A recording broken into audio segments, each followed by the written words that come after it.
So in the rich dad philosophy, there's something called the cash flow quadrant, which means there's four different ways that you can make money.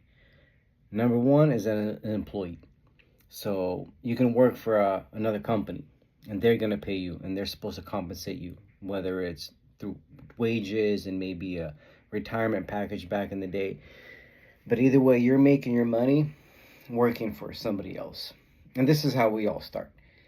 And number two is the S. So number one is E, employee. Number two is S, which stands for either specialist or small business.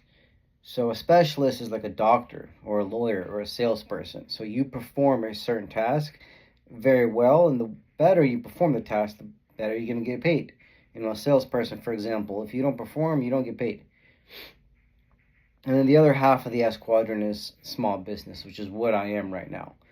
So a small business is a person who wakes up and he has to go to work, because if he doesn't, if he or she, they're not gonna, if they don't produce, they're not gonna get paid.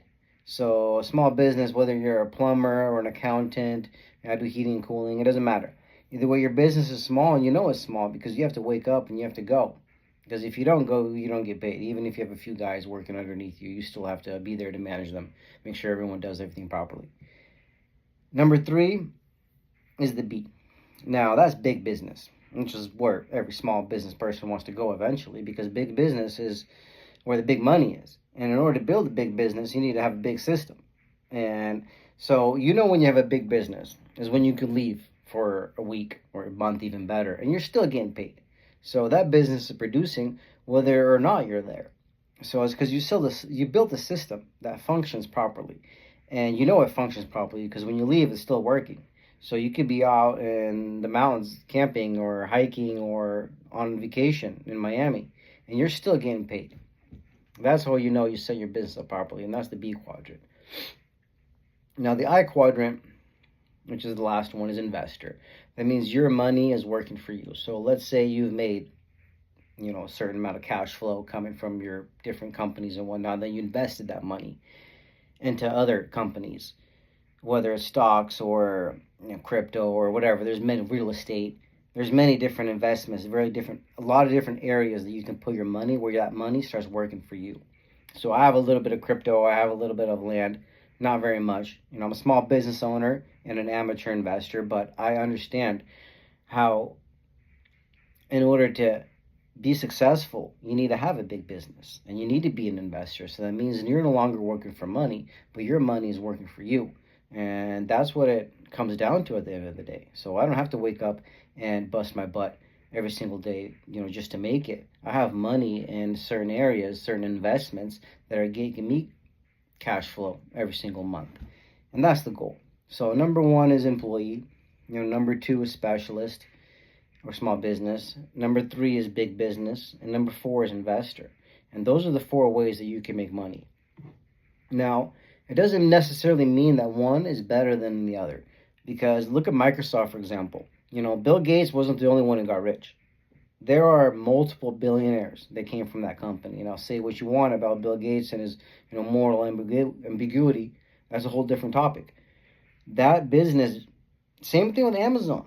Same thing with Boeing. Those are big businesses, and there are employees who became rich because they invested themselves in that business. So, you could be a high-paid employee, CEO of a company. You're getting a salary, paying 40% taxes, but that salary is $5-6 million. Even $2 million off of that, still 3 or 4 left over at the end of the year, which is not a bad year. And others specialists, like a salesperson, that's where I started in sales. If you don't perform, you don't eat. And being a small business, so as some people say, it stands for cycle land, because a lot of people go there and they die there. They never make it to the B or to the I. Now, realistically, so if 10 people start a business, within 2 years, 9 out of those 10 will have quit because they went bankrupt. So 9 out of 10 businesses fail within the first 2 years. That's the sad reality. And it gets harder every single year. Now, that doesn't mean big businesses don't go under. They do all the time. The average Fortune 500 company only lasts about 15 to 20 years. Now, you have to understand what you want and which. So I want to be a big business and I want to be an investor, but I'm stuck in the S quadrant, small business, and I'm an employee of my own customer, of my own company. So I pay myself wages every single month so I can live. So technically, I'm an employee of my own company. So I'm an ENS. But what we want to do is to transition to the B and to the I, to build a business that functions without you around. That means you have systems, you have managers, you have employees that are accountable, that they function properly when you're not around. And then you take the cash flow from that business and you invest it in other people's businesses and in real estate and in crypto or whatever, stocks and bonds, or it's different for every person. You find your little niche, and that's what you want to exploit, or I don't want to say exploit, but that's what you want to invest in so you can reap the harvest, fruits of your labor. That's all I have.